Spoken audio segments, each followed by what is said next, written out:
আসসালামু আলাইকুম, welcome to Ashraful channel. Ashraful চ্যানেলে সবাইকে স্বাগতম। ঘরে ও রেস্টুরেন্টের জন্য খুব সহজে চমচম তৈরি করার রেসিপি। সম্পূর্ণ ভিডিওটা ভালোভাবে খেয়াল করলে অবশ্যই জানতে পারবেন কিভাবে চমচম তৈরি করা হয়। খুব ইজি একটা মেনু চমচম তৈরি করা। প্রথমত আমি এখানে ছানা তৈরি করলাম, আর আমার আগের ভিডিওতে দেওয়া আছে কিভাবে ছানা তৈরি করা হয়। খুব সহজে ইজিভাবে ছানা তৈরি করা হয়। ছানার রেসিপিটা ভালোভাবে খেয়াল করলে অবশ্যই জানতে পারবেন কিভাবে ছানা তৈরি করা হয়। মিষ্টির জন্য যে ছানাটা তৈরি করা হয়, এই ছানাটার যে পানিটা আছে 60% জড়াইতে হয়, 40% পানিটা থাকতে হয়। কোনো মতেই সম্পূর্ণ পানিটা ছাইকা নেওয়া যাবে না, কারণ সম্পূর্ণ পানিটা ঝরাইলে অনেক শক্ত হয়ে যাবে, অনেক হার্ড হয়ে যাবে। এই জন্য পারফেক্ট মিষ্টি তৈরি করতে হলে চমচম হোক, রসগোল্লা হোক, ছানা হোক, গোলাপজাম হোক, আমরা যেটাই তৈরি করি অবশ্যই 60% পানি জড়াইব। 1 কেজি ছানার সাথে 70 গ্রাম ময়দা ও 5 গ্রাম সুজি ব্যবহার করা হয়েছে। 70 গ্রাম ময়দা, 5 গ্রাম সুজি 1 কেজি ছানার সাথে। আমার ডেসক্রিপশনে সব দেওয়া আছে, আমার বর্ণনাতে দেওয়া আছে কিভাবে কতটুকু ব্যবহার করা হবে ডেসক্রিপশনে। তো ভালোভাবে খেয়াল করুন কি কতটুকু ব্যবহার করা হয়েছে। আমি নর্মালত 200 গ্রাম ছানার সাথে কতটুকু ময়দা, কতটুক চিনি, কতটুক সুজি ব্যবহার করা হবে এর সম্পূর্ণ বর্ণনা দিয়ে দিয়েছি। আমার ডেসক্রিপশনটা ভালোভাবে খেয়াল করতে হবে।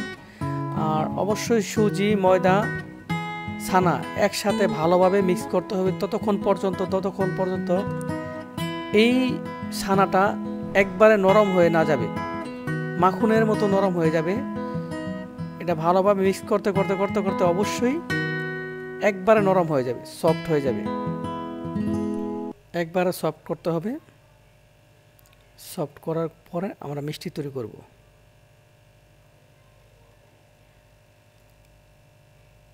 যদি রেসিপিটা ভালো লাগে অবশ্যই চ্যানেলটা সাবস্ক্রাইব করতে ভুলবেন না।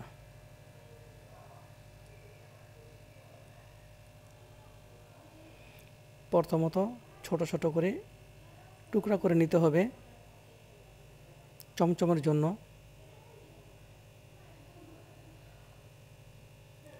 প্রথম ছোট ছোট করে টুকরা করে নিলাম। এখন চমচম তৈরি করব। এখানে এক একজনে এক হাতে 3টা 4টা করে চমচম তৈরি করতেছি আমরা। চমচমের যে ছানাটা তৈরি করতেছি, 3টা করে 4টা করে এক হাতেই তৈরি করা হচ্ছে।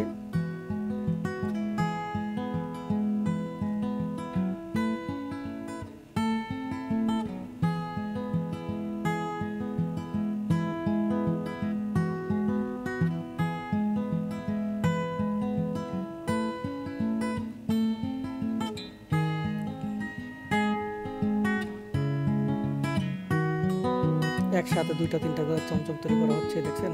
এটা খুব ইজি চমচমটা তৈরি করা। আর চমচম খুব মজার একটা মিষ্টি, এটা সবাই পছন্দ করে।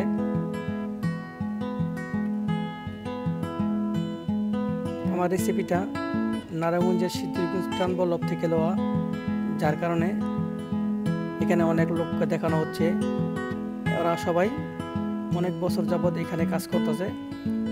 আমার চমচমগুলি রেডি। এখন আমরা চিনি শিরা রেডি করবো। আগে চিনি শিরাতে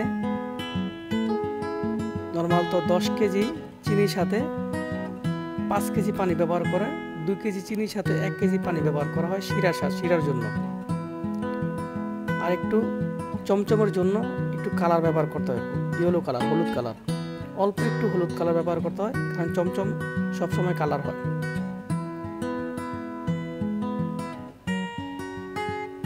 শিরার ভিতরে চমচমটা দিয়ে দিলাম। শিরাটা অতিরিক্ত গরম হওয়ার পর হঠাৎ করে চমচমটা ঢেলে দিতে হবে।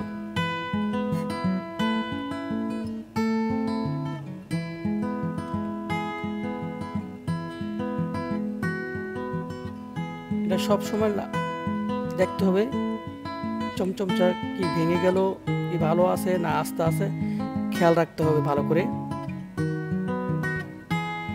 কিছুক্ষণ পর যে সময় চমচম 50% হয়ে যাবে 50% হয়ে যাওয়ার পর কিছুক্ষণ পর পর চমচমের উপরে একটু করে পানি ঢালতে হবে, ঠান্ডা পানি, একটু করে ঠান্ডা পানি ঢালতে হবে। চমচমের উপরে সিরা পানি, 2 হাত দিয়ে সিরা দিয়ে পানি ঢালতে হবে, যাতে পুরো চমচমটার উপরে পানিটা লাগে, যাতে শিরাটা গাঢ় হয়ে না যায়।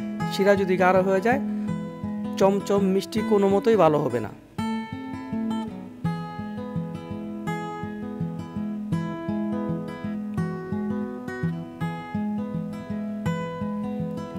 যে কোনো মিষ্টির জন্য অবশ্যই খেয়াল রাখতে হবে কিছুক্ষণ পর পর পানি দিতে হবে। যেখানে পানি দেওয়া হয়েছে, পানি দেওয়ার পর ঠান্ডা হয়ে গেছে, আবার একটু পর দেখেন, খেয়াল করুন ভালো করে, কিছুক্ষণ পর পর একটু করে পানি দিতে হবে, যে পর্যন্ত চমচম 100% কমপ্লিট না হবে। এই যে পানি দিতেছি আমরা, খেয়াল করুন, ছিটা পানি, হ্যাঁ ছিটা পানি দিলাম। এখানে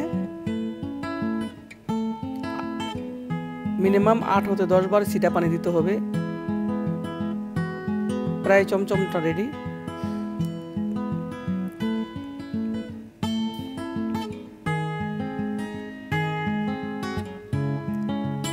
চমচম কমপ্লিট হয়ে গেছে। রেসিপিটা ভালো লাগলে অবশ্যই চ্যানেলটা সাবস্ক্রাইব করবেন, শেয়ার করবেন, লাইক দিবেন।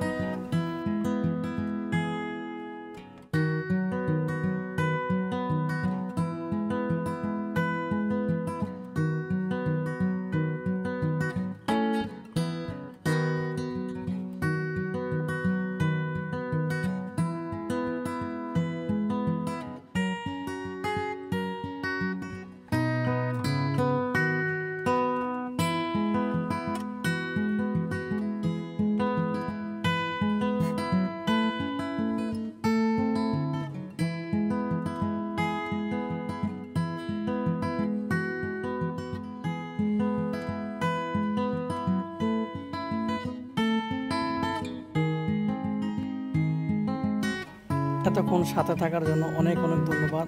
ভালো থাকুন, সুস্থ থাকুন। আবার দেখা হবে ভালো ভালো নতুন নতুন ভিডিও নিয়ে আপনাদের মাঝে হাজির হব। আমি আশরাফুল চ্যানেল। ভালো থাকুন, সুস্থ থাকুন, খোদা হাফেজ। ভালো লাগলে অবশ্যই চ্যানেলটা সাবস্ক্রাইব করবেন।